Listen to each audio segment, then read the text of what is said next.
people in general, you have some experience in general. This is the part that everybody gets nervous about. And there's really no need to be nervous.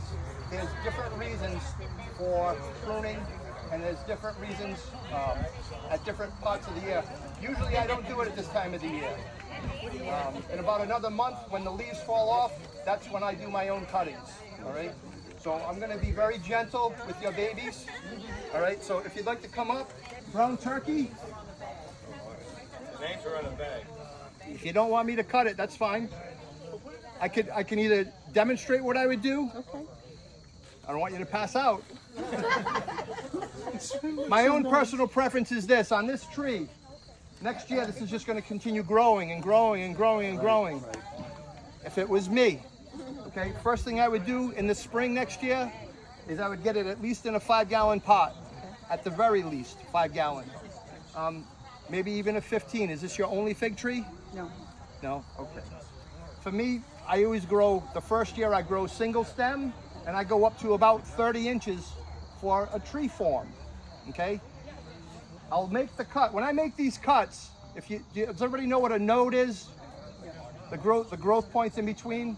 I kind of hedge, and some of those that I've talked to prior to this, I always hedge between the nodes unless they're too close together, and then it doesn't really matter. But right around 30 inches, and this one's actually breaking growth here. You can see it. There's growth here, and it'll probably push out here. Kind of growing out.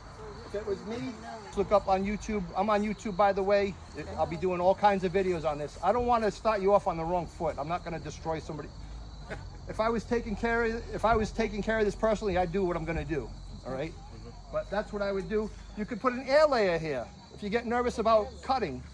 An air layer is a simple, anybody have cottage cheese at home, right? You open up the container. That's how I do my air layers. I use a empty cottage cheese container.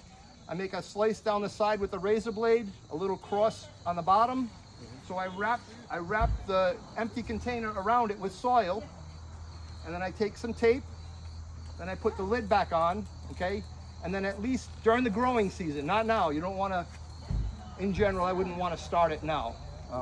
But for air layers that I started 6 to 8 weeks ago,